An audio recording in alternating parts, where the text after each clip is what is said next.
Assalamualaikum warahmatullahi wabarakatuh. Anak-anakku yang soleh-soleha, bertemu lagi dengan Ibu pada muatan pelajaran PAI fase C kelas 6. Kali ini kita akan belajar bab 7 materi tentang iman kepada kodo dan kodar. Sebelum memulai pembelajaran, marilah kita bersama-sama membaca basmalah. Bismillahirrahmanirrahim. Setelah mengikuti pembelajaran ini, kalian diharapkan akan mampu 1. Menjelaskan arti iman kepada kodo dan kodar. 2. Menjelaskan jenis kodo dan kodar dengan contohnya. 3. Menjelaskan hikmah iman kepada kodo dan kodar. 4. Membuat paparan tentang iman kepada kodo dan kodar. 5. Menumbuhkan sikap rendah hati, sabar, dan optimis sebagai bentuk keyakinan terhadap kodo dan kodar. Anak-anakku yang soleh-soleha, bahasan pertama kita adalah tentang makna beriman kepada kodo dan kodar. Apakah kalian masih ingat tentang rukun iman? Salah satu rukun iman tersebut adalah iman kepada kodo dan kodar. Iman artinya percaya atau yakin. Iman kepada kodo dan kodar merupakan rukun iman yang keenam. Kodo merupakan ketentuan atau ketetapan Allah Subhanahu wa Ta'ala terhadap makhluknya sejak zaman ajali. Zaman ajali artinya zaman sebelum diciptakannya manusia oleh Allah Subhanahu wa Ta'ala. Kodo disebut juga dengan sunatullah atau ketetapan Allah.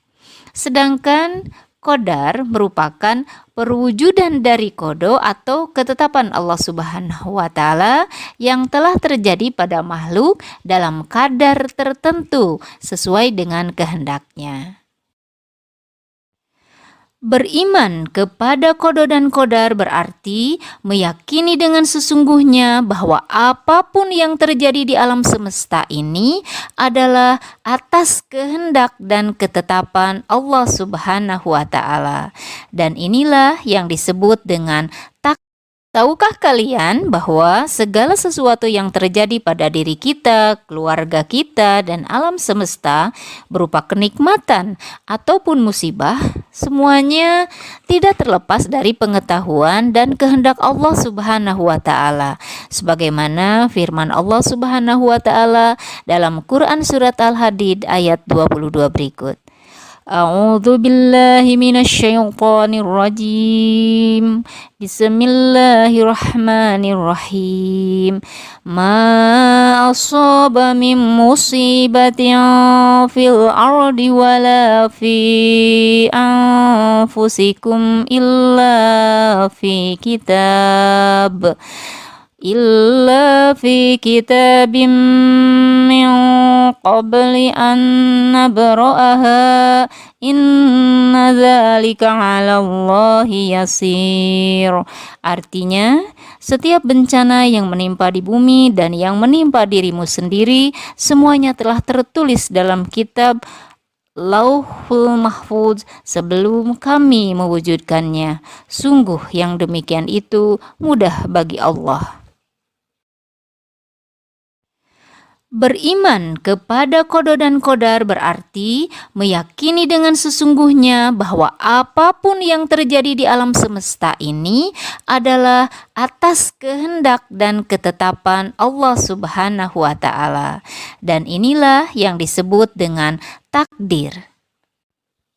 Segala sesuatu yang terjadi pada diri kita ataupun kejadian lainnya, baik berupa nasib, rezeki, jodoh, ataupun kematian, haruslah kita terima dengan penuh keyakinan bahwa semua itu terjadi atas kehendak Allah Subhanahu wa Ta'ala.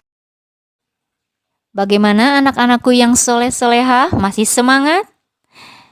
Marilah kita lanjutkan materinya tentang jenis-jenis takdir dan contohnya. Takdir terbagi menjadi dua, yaitu 1. Takdir mubrom, 2. Takdir mu'alaq. Takdir mubram berarti ketetapan Allah Subhanahu wa Ta'ala yang pasti akan terjadi sesuai dengan apa yang telah tertulis di Lauhul Mahfuz dan tidak bisa dirubah dengan usaha manusia.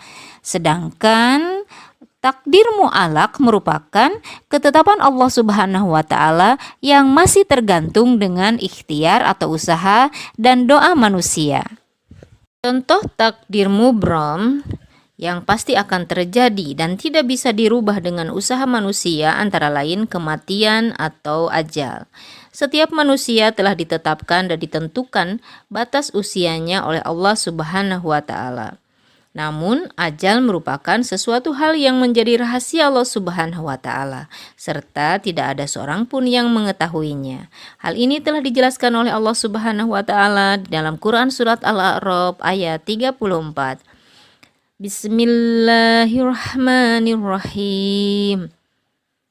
Walikulli ummatin ajalun fa idza jaa ajaluhum la yastakhiruna sa'atan wa la yastaqdimun.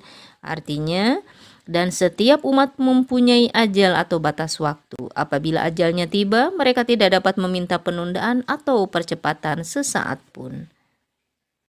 Salah satu contoh dari takdir mu'alaq adalah kesuksesan. Seorang anak akan menjadi orang yang sukses apabila mau berusaha dan berdoa kepada Allah Subhanahu wa Ta'ala. Salah satu cara berusaha menjadi orang sukses adalah dengan cara belajar dengan sungguh-sungguh. Seperti firman Allah dalam Quran surat Ar-Ra'd ayat 11 yang berbunyi, Bismillahirrahmanirrahim.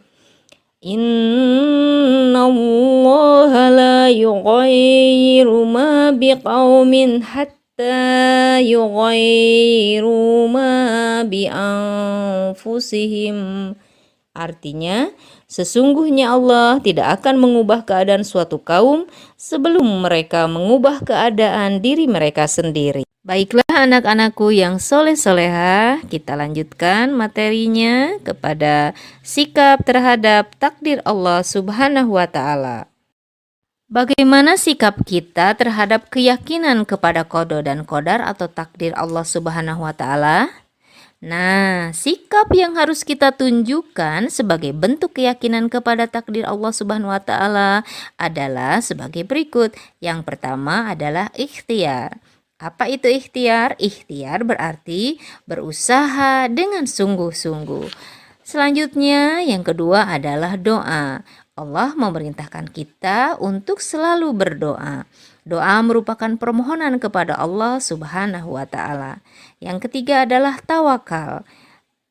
Tawakal berarti kita menyerahkan diri kepada Allah Subhanahu wa Ta'ala, dan tawakal ini harus dilakukan setelah kita berusaha dan berdoa dengan sungguh-sungguh. Ada kalimat haukallah yang harus kita ucapkan ketika kita bertawakal kepada Allah Subhanahu wa Ta'ala, yaitu la haula wala quwwata illa billah. Artinya tiada daya dan kekuatan kecuali atas pertolongan Allah Subhanahu wa Ta'ala. Yang berikutnya yang keempat adalah syukur. Syukur merupakan ungkapan terima kasih kepada Allah Subhanahu wa Ta'ala atas kenikmatan yang telah diberikan kepada kita. Maka kita bisa mengucapkan kalimat hamdalah, alhamdulillah. Yang berikutnya adalah yang kelima, sabar. Sabar merupakan sikap kemampuan mengendalikan diri. Anak-anakku yang soleh-soleha, sampailah kita pada bahasan materi terakhir, yaitu tentang hikmah beriman kepada takdir.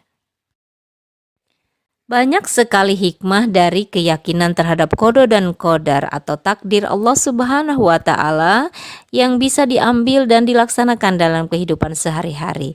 Di antara hikmah tersebut adalah sebagai berikut. Pertama, menyadari bahwa semua ketetapan dan keputusan berada di tangan Allah Subhanahu wa Ta'ala. Manusia hanya bisa berusaha dan berdoa. Kedua, menumbuhkan sikap berbaik sangka kepada Allah Subhanahu wa Ta'ala. Ketiga, mendorong manusia untuk selalu bersyukur dalam kehidupan sehari-hari. Keempat, meningkatkan kesabaran dalam menghadapi berbagai macam ujian dan cobaan dalam kehidupan sehari-hari.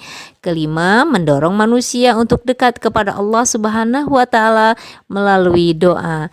Dan keenam, mendorong manusia bekerja keras sebagai bentuk dari usaha untuk mendapatkan takdir yang terbaik.